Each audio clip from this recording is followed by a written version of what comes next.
Is Monish Varma from European Business and Technology Center. We're sorry for the delay. The Chief Minister, Mr. Yadav, has been caught in traffic, and we expect him to be there in about 5 minutes. And we will start then. We'll alter the program to make sure that we keep the other sessions on time. Thank you.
Good morning, ladies and gentlemen.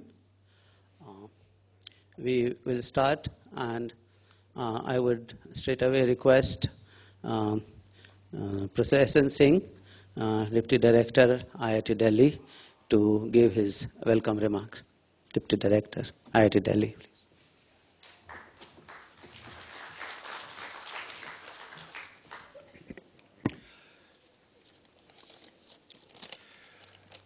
Good morning, everyone.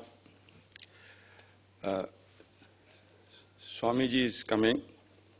Avi Mukteshwaran Saraswati ji, Shri Montek Singh Ahluwalia ji, Deputy Chairman, Planning Commission, Your Excellency, Mr. Watlin, Ambassador, Finland, Professor Anand Krishnan, Chairman, Board of Governors, IIT Kanpur, my colleague Professor Vinod Tare from IIT Kanpur, and also the summit chair, Mr.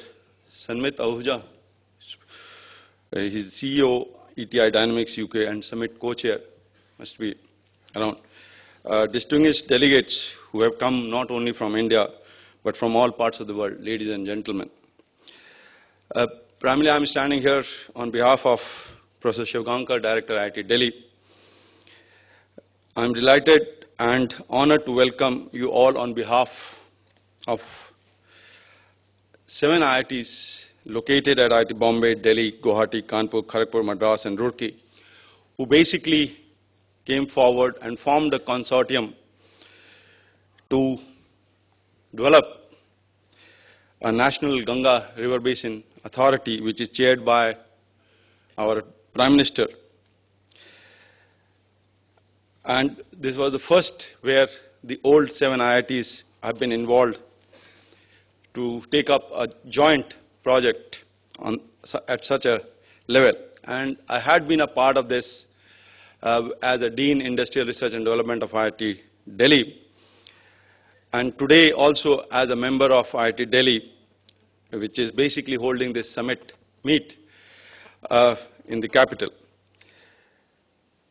My personal special welcome to Swamiji, Shri Montek Singh Ahluwalia ji, Your Excellency Mr. Watlin, and all foreign delegates. This is the best time to visit India. Beautiful weather.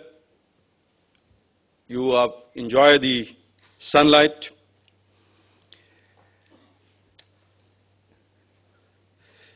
I'm sure you will find your participation in this summit meaningful. India has a large, meaningful network of rivers and water bodies and is the lifeline of all Indians. And therefore, it becomes very important to look after our rivers and water bodies. Attempts have been made to maintain the health of our rivers and water bodies, but maybe these have not been enough. Today, there is a need to lay extra emphasis, and I'm sure we will be able to see a change in the near future.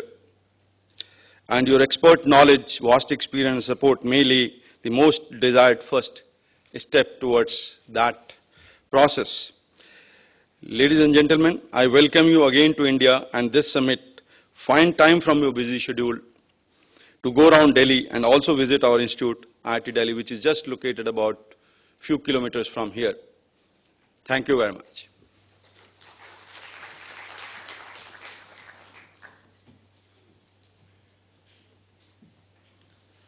Thank you. I would now like to request Swamiji to light the lamp, and then we will continue on the program. Swamiji, please.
I would now like to request Shri Montek Singh Aliwala ji to deliver his lecture. Montek Singh Aliwala ji.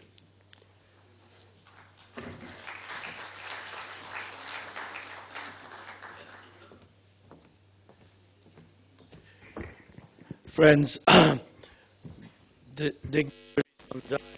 ladies and gentlemen, it's a great pleasure to be invited to speak on this occasion. And I realize that this is primarily a subject where technically knowledgeable people are going to pronounce, and I don't count myself in that category.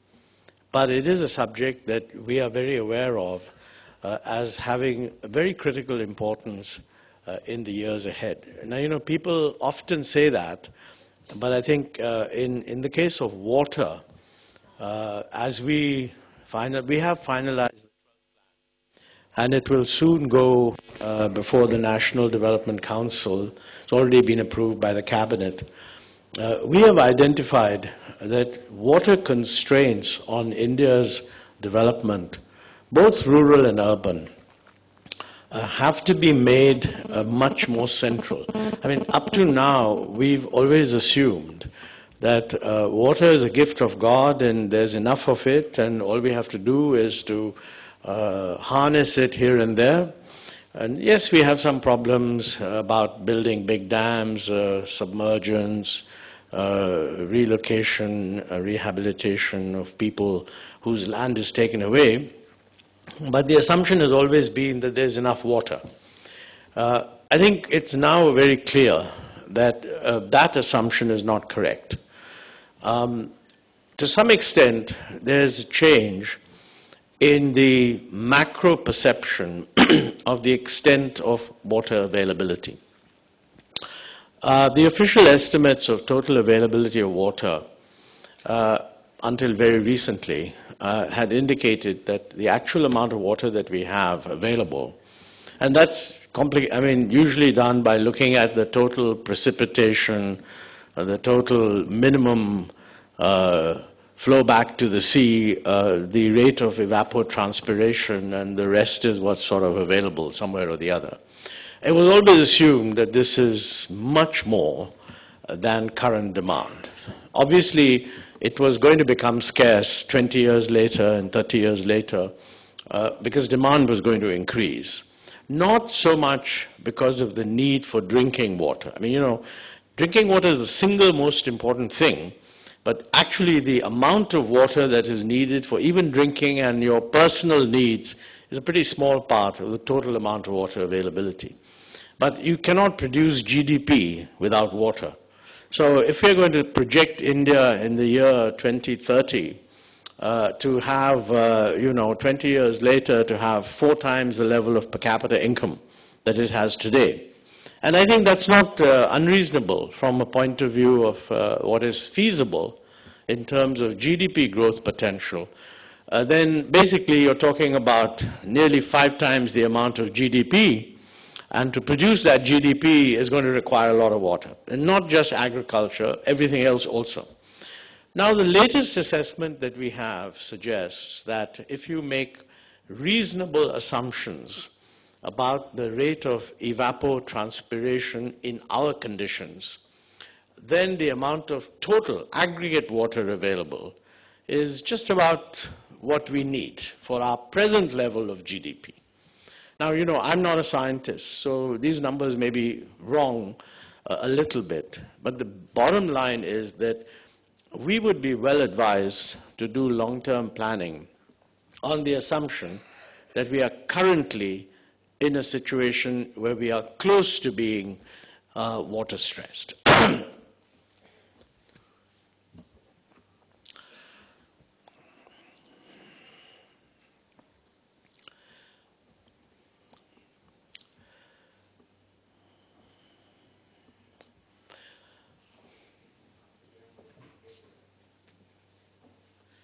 Well, let me, on all your behalfs, welcome Akhilesh ji.